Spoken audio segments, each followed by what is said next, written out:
Hey, everybody. Welcome back to Inspired Action Life Podcast. I'm your host, Karen Baldridge, as you probably know. And today I have a very special guest with me because there is a personal connection with this guest.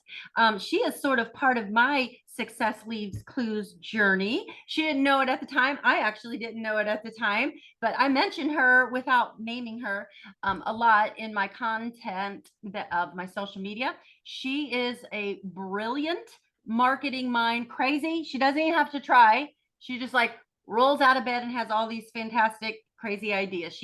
How I knew her, she was the art director of a performing arts group. That's how I got connected with her. I also worked for her at a professional ballet company. She was nuts good, crazy good. I not so much good, but it was really a great experience and a great learning experience. And she was such a good sport. But her name is Lynette Shy. And unsurprisingly, she is now the CEO of Confluence Arts Solutions, which is, of course, a marketing agency for art companies, art organizations that need a little help in the publicity department. This is your girl. And she's brilliant for this, quite honestly. She was born to do this. So I'm going to quit tooting her horn for her, and I'm going to throw it over to her. And we're going to dig down a little bit because I think she's a perfect person for Success Leaves Clues. If anyone is well marked, it is this girl. So without further ado, good morning, Lynette. How are you? Good. That was a fantastic introduction. Thank you. Thank you. Yes, well, it's easy. It's easy when I can absolutely, do these broad strokes for you because I know a little bit about, how you got to what you're doing now, and it makes sense to me. But the goal for this interview is to have it make sense for the audience and to get them inspired by how you just follow those breadcrumbs of life and just kind of know where your flow is, because that's a really important thing for many people who don't do that because they're too scared, right? So they're sitting on the sidelines, and you're like a success story that lets dig in a little bit. So let's start from, just broad strokes at the beginning. Just tell me a little bit about yourself, what your work life getting into this has been, and let's roll from there and we'll let the conversation unfold. Okay. So work life. I started in corporate America, actually. I was a payment source coordinator, I guess, for an online bill pay company. And so I did analysis and systems analysis for bill pay. This was back in the early 2000s. And yeah, didn't love it. Was part of a layoff, an initial layoff. Ended up on severance, and while I was pregnant with my second child, and so while I was on severance, I was like, I'm going to try something new.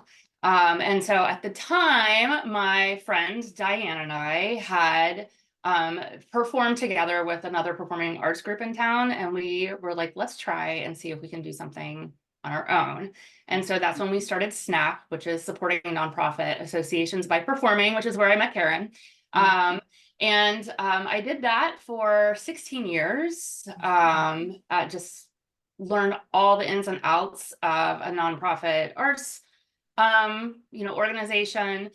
In the meantime, I also worked part-time for my dad at Nationwide. He was an agent, and so I helped him.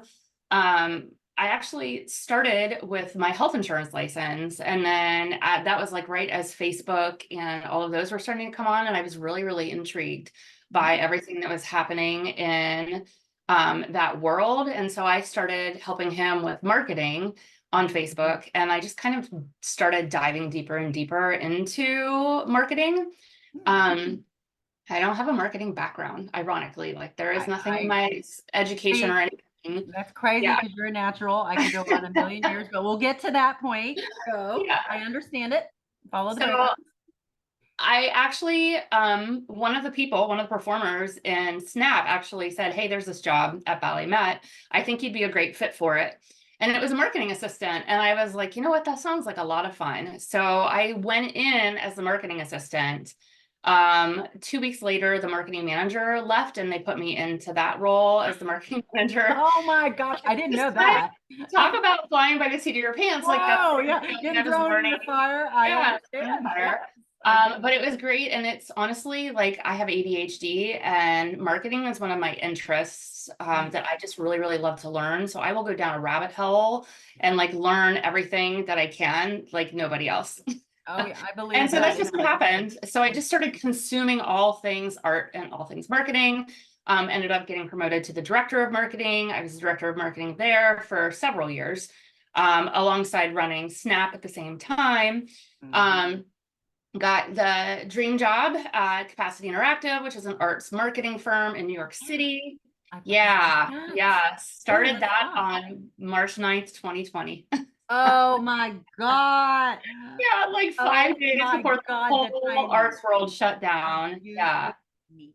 Oh yeah. my God. Talk about So like, are you kidding me right now with the it's just universe? Like, really? it Really? was all, you know what, that I'm gonna say that was a step in my journey. That was a major Oh, step in my that's a journey. huge step. Yeah, like Where did having it take that. you? I mean, what did that, what clarity or what lesson did you pull from that? I mean, I don't know if I would say it was a lesson of more of a stepping stone, right? Like it gave me the confidence that I needed in myself to know that I was good at what I did. huh? Someone that was that large in the country and does that for so many of the large and huge arts organizations wanted to hire me. Um, and I'm still like I still talk with them. We're still friends. Like we still all, communicate with Collaborate each if you can. other. And Mhm. yeah, I love them. I love all of them. They're wonderful, wonderful human beings. And they do great work too. But Yeah. I ended up then back at BalletMet to kind of help them through the pandemic. And then I went into real estate. Real estate also, while it wasn't like the true love of my life, it also Mhm. taught me a lot of things about sales that I would have never known, and relationship building, which Right. then led me to one of my friends asking me to help with arts, even though I kind of like had backed off of that a little bit, Right. helped her with the arts marketing, and then lo and behold, Confluence was born, and now here we are. So yeah, journey.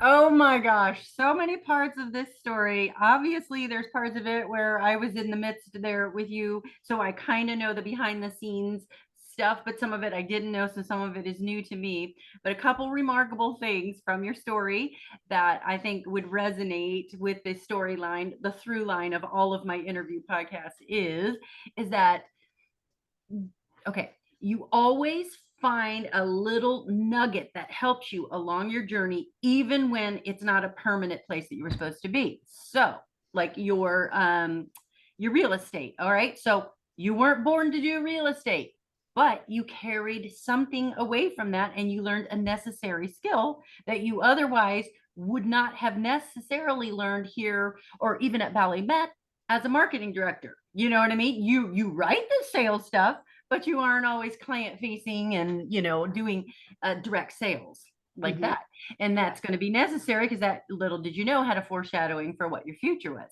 And similar to in my story with you, for those of you who don't know, I did work at BalletMet with Lynette, and she hired me on to help in the marketing department. But since there's such a small staff, I mean, you got to be all hands on deck wearing so many hats. Great. I'm up for the challenge. I'm up for the energy or the work, but I could not keep the pace because I did not know how to do some of the stuff they needed me to do. The more technical things, not great. PR, yeah, got that. Writing, yeah, sure, I'm good there.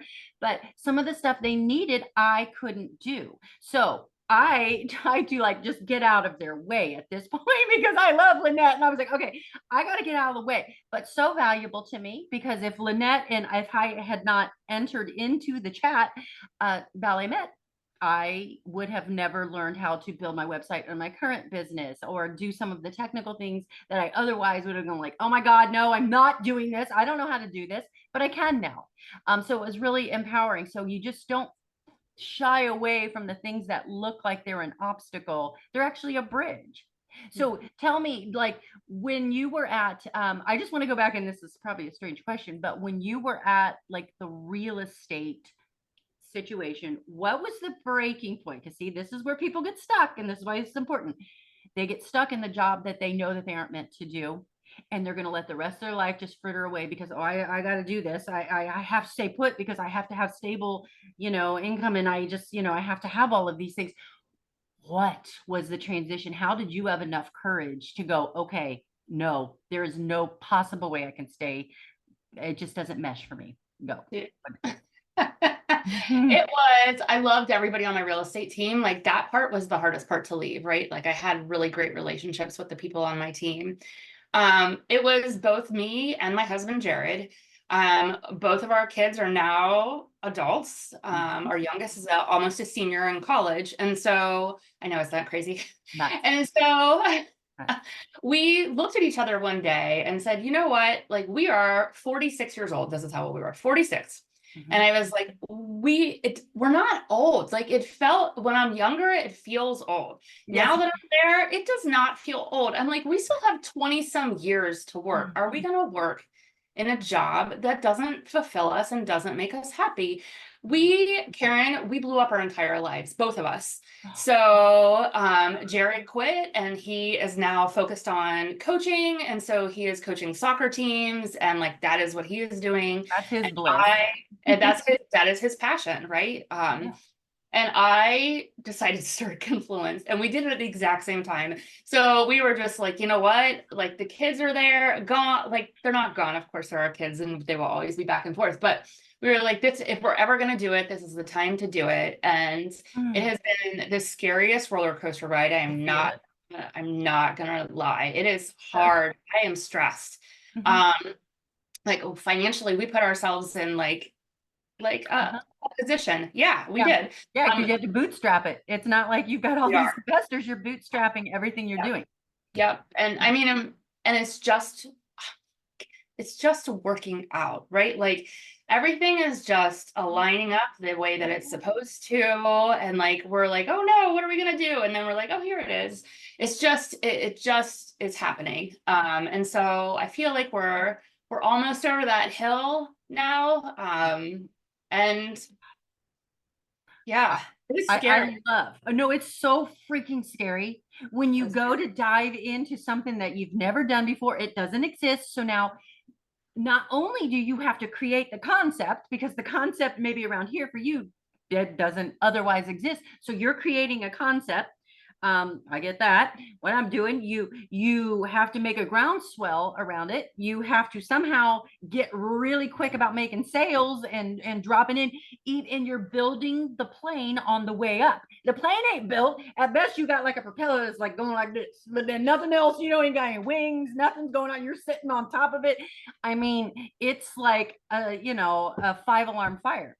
But when you're born to do it, you just said all the exact information that over and over, these stories that I tell, same thing. Somehow it's just working out, because when you're in the energetic or the alignment of what you're supposed to be doing, even though it looks hard to everybody else, and it is hard, scary as shit, but somehow you trust that it works out, and it always does. You know to trust. You don't trust, but you know intrinsically that there's some peace around what you're doing. So tell me, like, when you started this, what was your first thing? At what point did you jump in and get an office space, and how did you reach out to everybody, and how easy or hard was that process? What did that look like for you? So I don't like going into an office, so I work from home. So my entire team is remote. And so I have, most people are here in Ohio with me, but I have a full-time employee that's in New York. Oh my God. Yeah. So that was one of my things is I want you to be able to work wherever you want to work, wherever it's the most comfortable for you and fits your lifestyle the best. For me, it's home. I like to work at home. I work better in silence, and I don't have that in an office space. So, so we just, I don't know if there was like a real moment. Everything just kept happening, right? I got clients and then I was like, I'm too busy. And my dad is like, has just been amazing. And he owned his own business for a really long time. And he was the one that said, like, I believe in you. You can do this. Like this is you. This feels right. You can do this. And so he has been like my, like, I don't know, I'm scared. He's like, you got this. He's like my biggest cheerleader, and of course helps me run the business too. So he's been really fantastic. And he said, you need to hire somebody. You're taking too much on. And I'm like, it's so scary to hire somebody. And he was like, yeah, he's like, but you need to do it. And so Mhm. I went on LinkedIn and I searched for arts and marketing just to see who would come up. Yeah. And she had graduated from Ohio State a few years earlier, Mhm. and she was a dancer, and she came up. We had one mutual connection. And she was a marketing, she was either a dance major with a marketing minor or a marketing, like it was the two of them were together, dance and marketing. And Perfect. I sent her a message on LinkedIn and said, I know this is bizarre, but when you talk to me about like you have the exact skill set that I am looking for, would you just be willing to talk? And she answered me, and we ended up doing a Zoom, and we just connected. We're very much aligned and have the same, Mm. outlook on life and art, and like the passion for art and how art builds and feeds communities. And like we just had that and we vibed. And so she was dancing in a dance company at the time. So Oh, she started part-time yeah. with me. And then as that of her life evolved, right, then Mhm. she ended up moving into full-time with me now. And then like it's just kind of, then we're like, okay, we're too busy, we need more help. So we Right. reached out, to a couple people that I'd worked with before, and Mhm. they were both, two of the people were both moms, and they were looking for jobs that they Mhm. could do outside of NAT schedules and stuff like that. Got it. And obviously, as a mom, I'm like, absolutely, let's figure this Mhm. out for you. So they kind of moved into that role, and like we just now hired another full-timer. So it's just So like, great. oh, we have work we need to add. We need to add, we need to add. So we're still kind of in this like growth, uh, Yes. this growth opportunity, and we're, rolling out that like my entire passion. And this is a little bit different than like what Capacity Interactive is doing.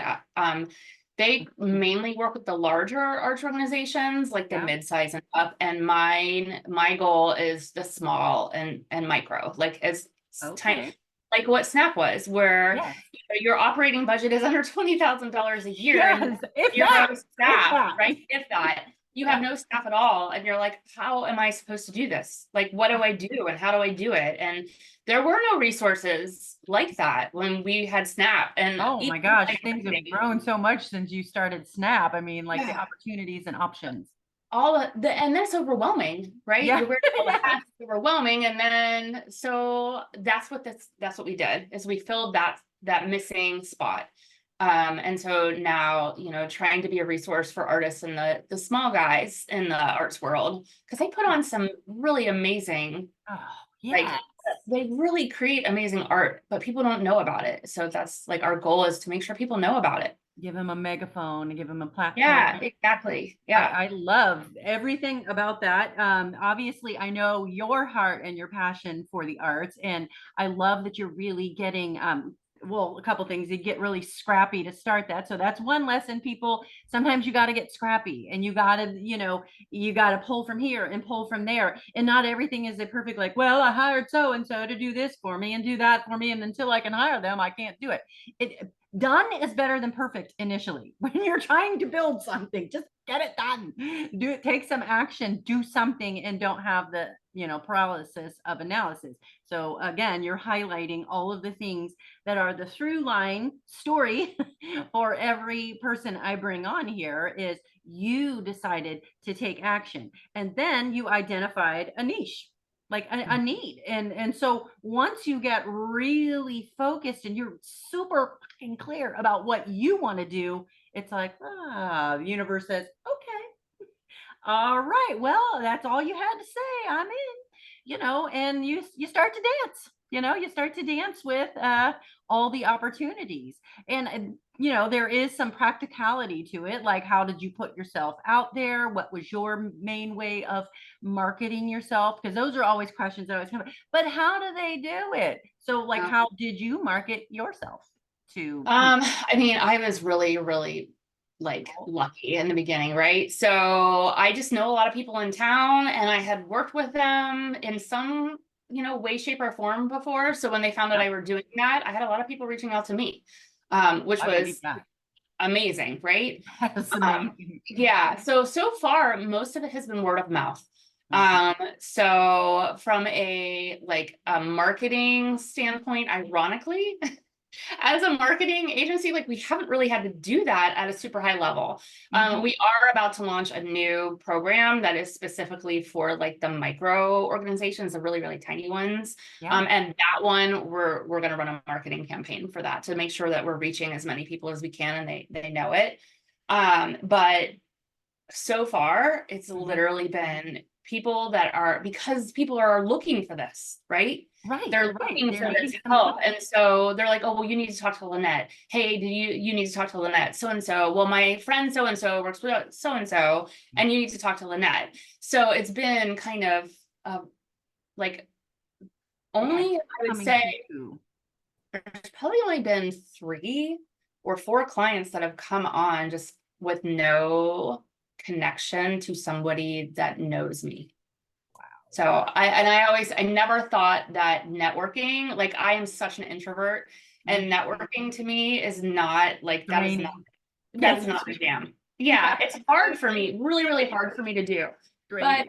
man, You you can know, see the value of I it. can Well, see the you value of and it. your work spoke for itself, and BalletMet was and is still so respected in their just their overall picture of how they are perceived, and that's marketing. The perception that the public has of things, marketing. Marketing. That's what it is.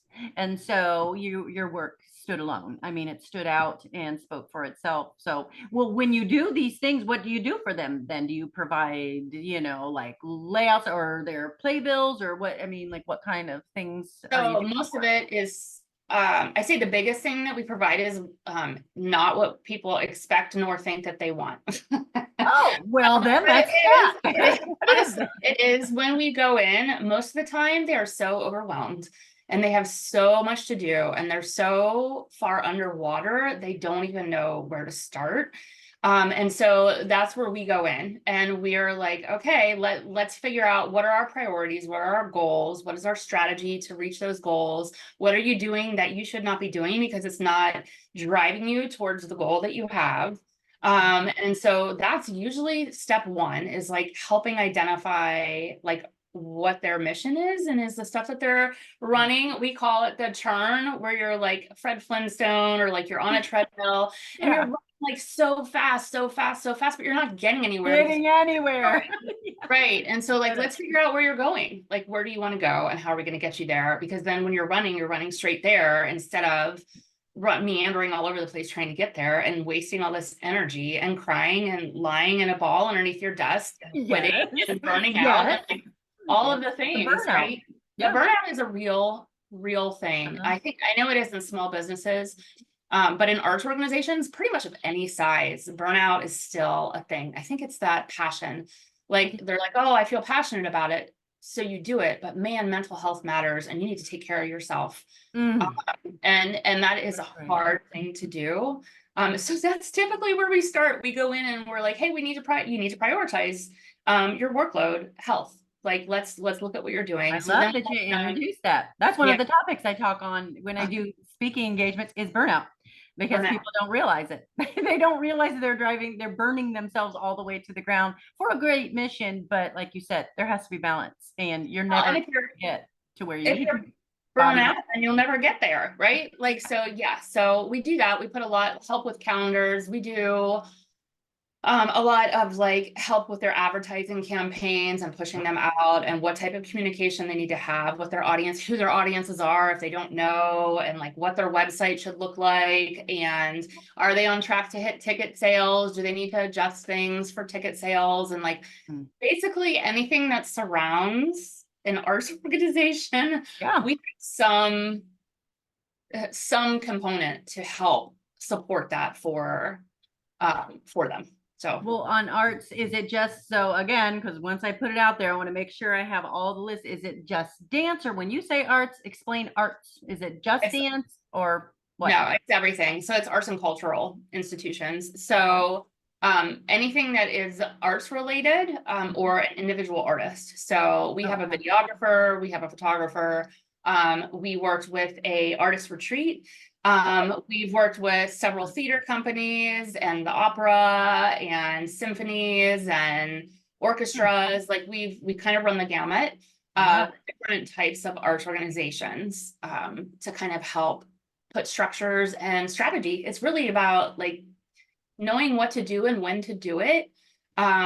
Is hard when you have so many hats. So we just help try and they put the make piece that of the visible puzzle for together people. or give it a coherent, Exactly. flow to it. Because again, I love how you're pointing out all the pain points, which is like the dog paddling. You're dog paddling getting nowhere. You're just like, oh, but I put a social media post out. Yeah. Great. But what was the intention? What about, is your ticket sales going anywhere? I mean, where to put your attention, because again, as a small business owner, I can relate to that, where sometimes I want to do the work that comes best and easily to me, but it doesn't get me anywhere. So we need to attack the 20% instead of the 80%. We got to go to the top 20 and do the stuff that sucks. Like you said, even with networking, even though you had a strong network coming in, whether you realized it or not.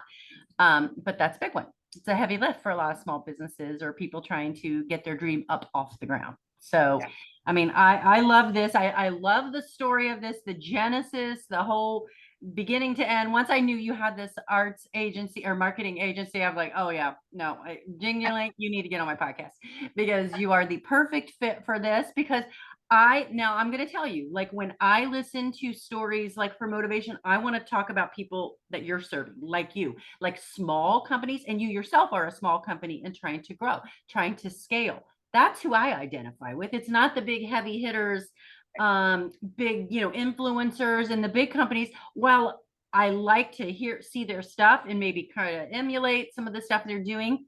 It's the come up that I need the information on the come up. What kept you going and just didn't give up? What kept you moving forward and just believing in the vision?